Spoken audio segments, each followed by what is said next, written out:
유동열 자유민주연구원장님 전화로 연결해서 말씀 들어보도록 하겠습니다. 원장님 안녕하세요. 예, 안녕하십니까? 네. 이 국정원과 경찰은 어제 민노총 전현직 간부들이 북한 지시에 따라 각종 반국가, 이적 활동을 벌인 혐의로 서울 민노총 본부와 보건의료노조 사무실, 그리고 세월호 제주기업관 평화쉼터 등 10여 곳을 압수수색했습니다.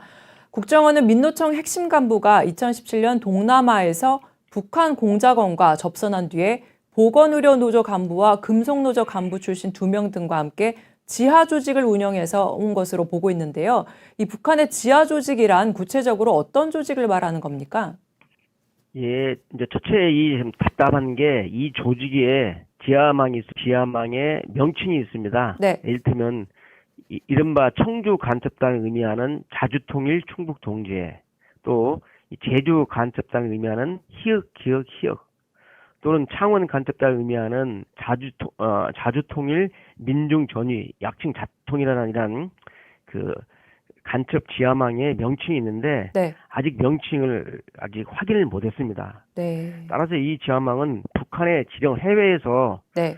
북한의 대남 간첩 부서인 그 문화교육이라는 이 소속의 간첩을 해외에서 수차례 접전을 해서 국내에 들어와서 포치한 간첩망이거든요. 그래서 저는 이제 민노총 침투 간첩 사건이다 이렇게 저는 말을 합니다. 지금인데 네. 민노총에 침투한 간첩 사건이다.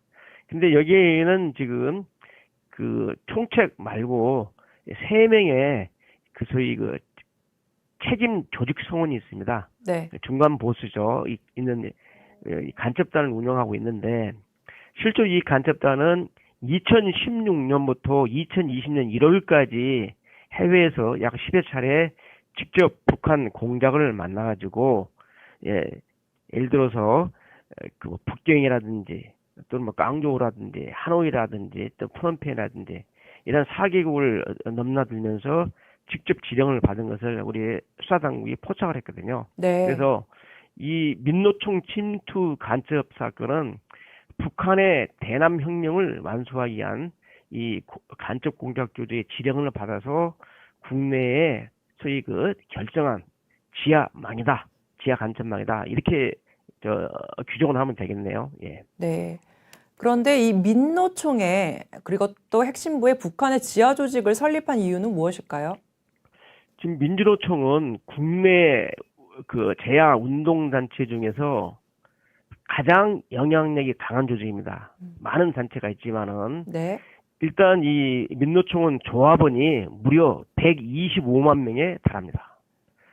그리고 이 아래에 산별노조가 쫙 건설노조, 금속노조 등등해서 산별노조가 다 있어가지고 말 그대로 대한민국의 이 노동계를 완전히 장악하고 있는 조직이기 때문에 이 민노총의 핵심부를 북한의 포섭된 간첩이 장악한다면 이 민노총을 결정적 시기에는 혁명의 전위대로, 혁명의 무장로로 활용할 수도 있고, 또 소위 그 결정적 시기가 아니라 할지라도 평시에 이 민노총의 활동을 통해서 이 현 정부라든지 이런 또는 그 우리 자본가, 대기업이라든지 공장 이 자본가라든지 우리 국민들 압박할 수 있는 아주 유용한 자료고 대한민국을 홀눈 상태에 빠질 수 있는 그러한 역량이기 때문에 민노총의 핵심부에 침투한 것이고 성공적으로 침투했죠. 왜?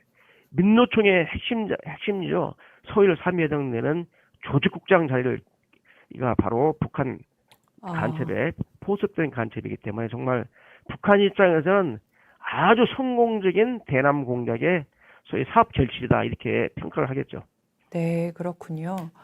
이 국보법 위반 혐의로 국정원과 경찰 수사를 받고 있는 민노총 전현직 간부 4명은 북한 노동당 산하 대남 공작 조직인 문화교류국 소속 공작원들과 해외에서 접촉한 것으로 알려졌습니다.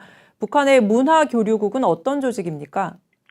이 문화교류국이라는 명칭만 보면 합법의 영역에서 남북한 간에 문화교류하는 부서처럼 보이잖아요. 네. 그렇지만 이게 북한에서 제일 오래된 간첩 조직입니다.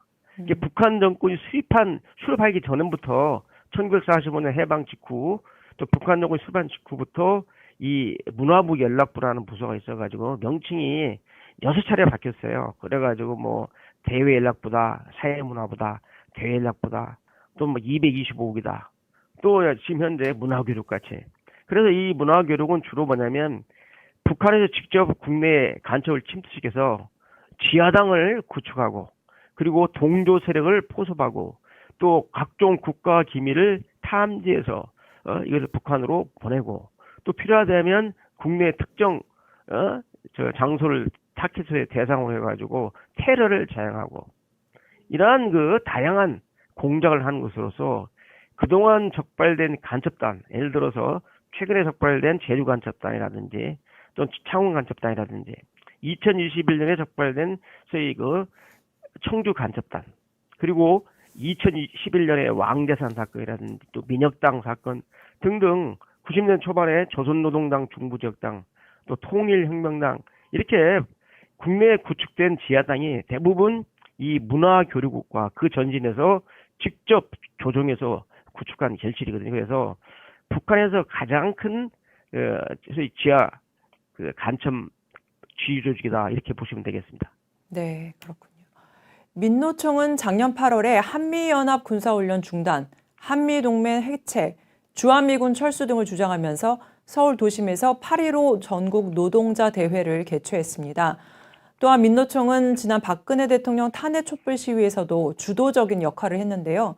이런 활동들이 북한의 지령에 따른 것일 가능성이 높다고 추정할 수 있을까요? 예, 그 이유는 우리 안보수사 당국이 최초로 포착하는 게 2016년부터거든요. 네. 2016년부터 나가서 북한 공작원을 접선하는 것을 발견했기 때문에 바로 그 당시에 있던 탄핵 투쟁이라든지 또는 최근 일을 좀 얘기할게요. 작년 8월 15일 날 그 8월에 즈음에서 8월 13일부터 이 광화문 쪽에서 8.15 노동자대회를 열었거든요. 민노총에서. 네.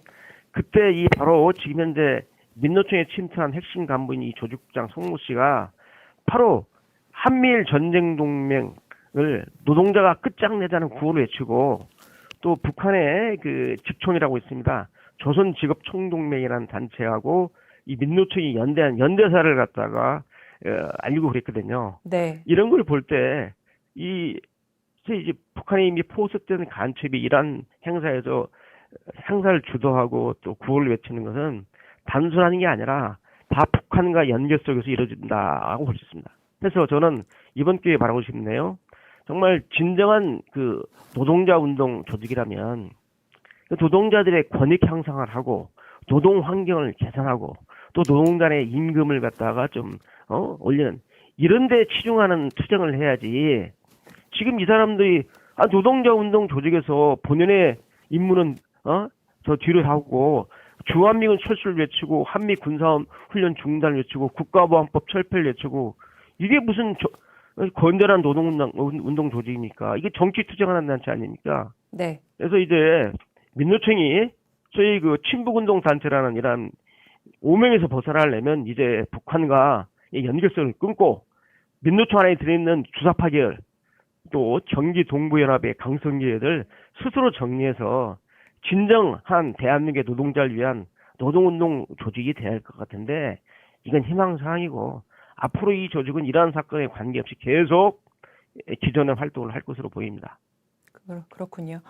제주 평화쉼터 운영자 A씨는 2017년부터 2019년 사이에 캄보디아 프놈펜과 베트남 등지에서 북한 공작원들을 접촉한 것으로 알려졌습니다.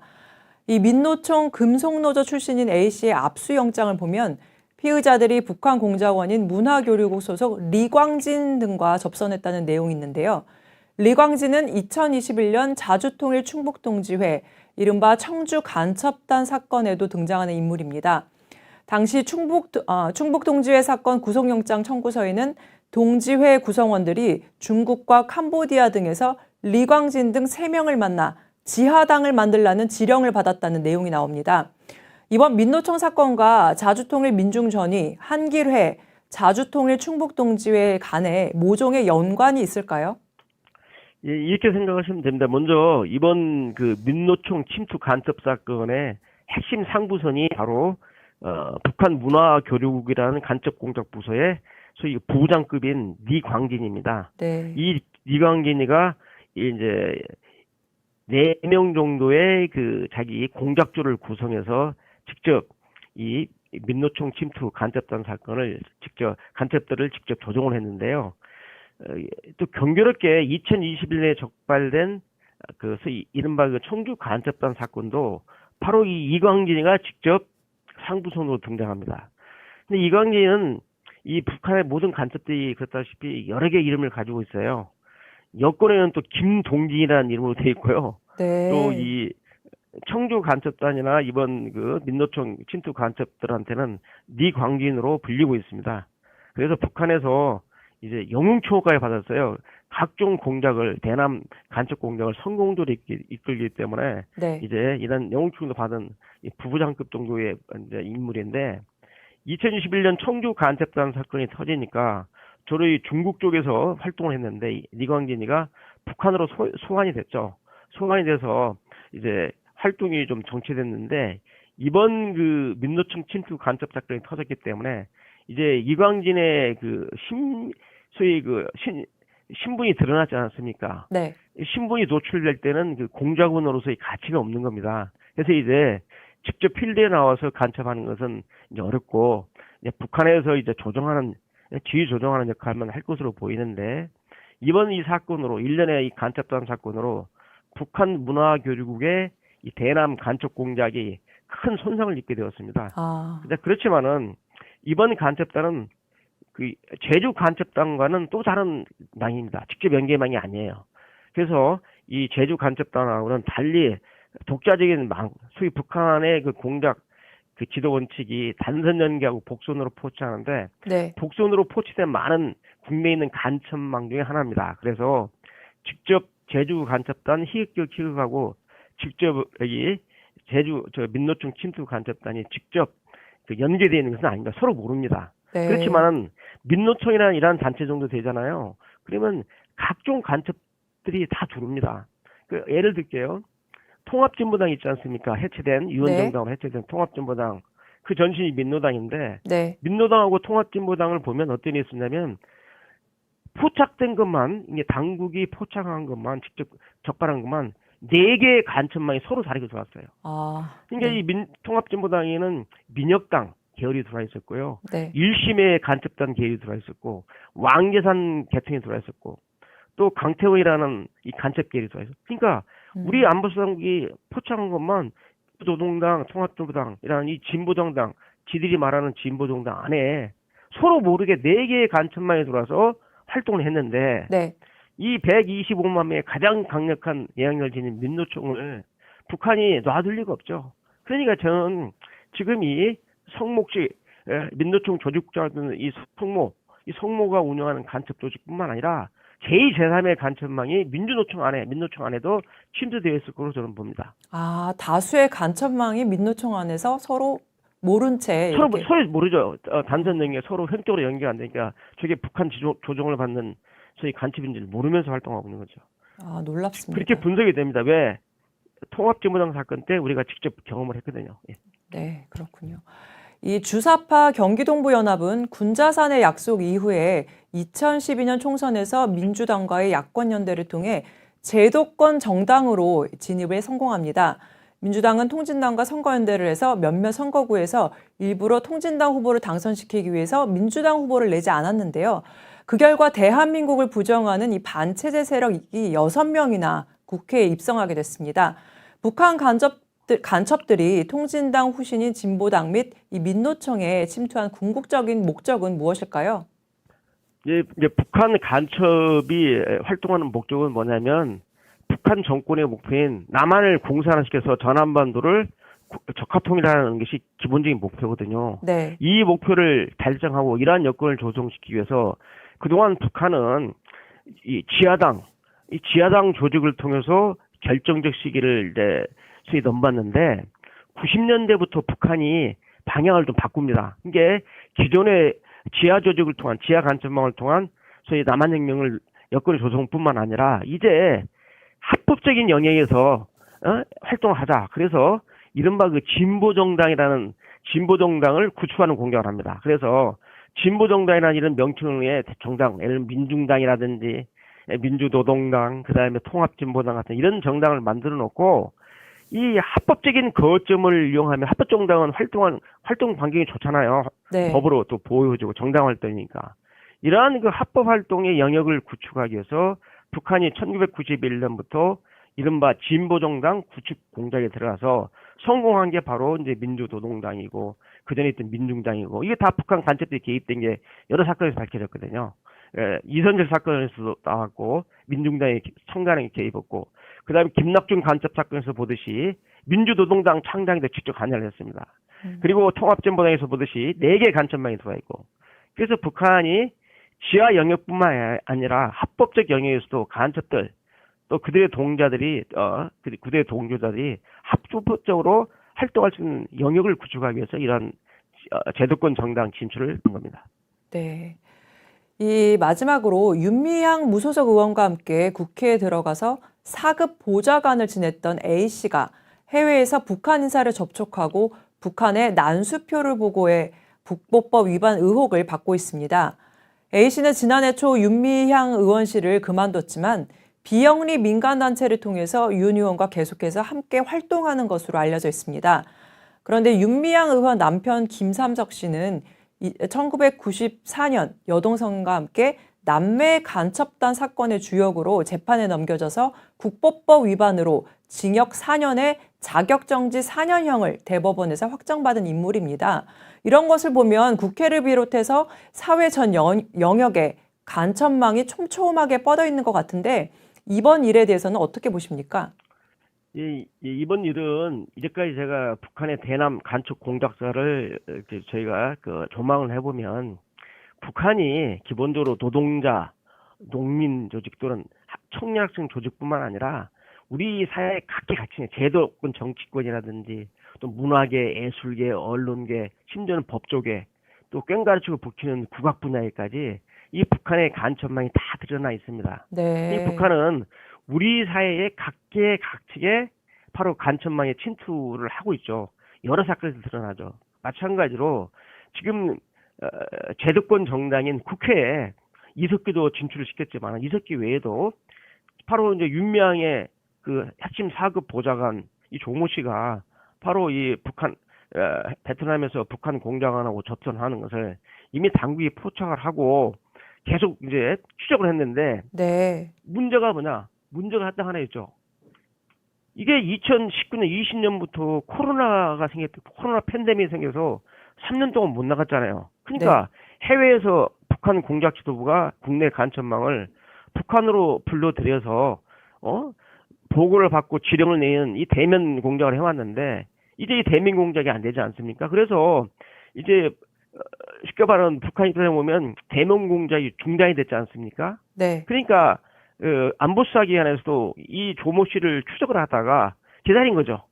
기다려서 완벽하게 국가보안법 목적수행 간첩죄를 입증할 때까지 쳐다보는 와중에 지금 수사 공작 중인데 갑자기 이게 지금 나와버렸거든요. 아. 이 차가 나니까 지금 이건 뭐냐면 이게 언론에 보도되고 이걸 발설한 사람은 이 간첩 수사 기밀을 누설한 겁니다. 이거는 네. 결코 작게 볼 일이 아니에요. 네. 이 간첩은 벌써 네. 자기 실명하고 초성이 나왔기 때문에 네. 모든 걸 다 증거를 인멸하고 지금 바짝 엎드려 있는데 네. 간첩을 다 잡아놨다가 지금 고위 소위 국정원의 고위 간부 지냈다는 사람이 언론계에다 일을 알려가지고 네. 이게 지금 다 잡은 간첩을 지금 놓치는 이런 상황이 벌어졌습니다. 정말 안타까운 일입니다. 그렇군요. 이것이 언론에 알려진 게 그게 좋지만은 않은 일이군요. 네. 좋지만은 게 아니라 지금 간첩 수사 진행 중인 사건에서 네. 그 사실을 언론에 알려버리면 어떡합니까? 간첩한테 도망가라는 소리죠. 네. 북한은 이 간첩한테 더 이상 지령을 주지 말라는 이런 메시지를 보내는 게 아니겠습니까? 그렇군요. 예, 원장님 귀한 말씀 감사합니다. 예, 감사합니다. 예, 수고하십시오. 예.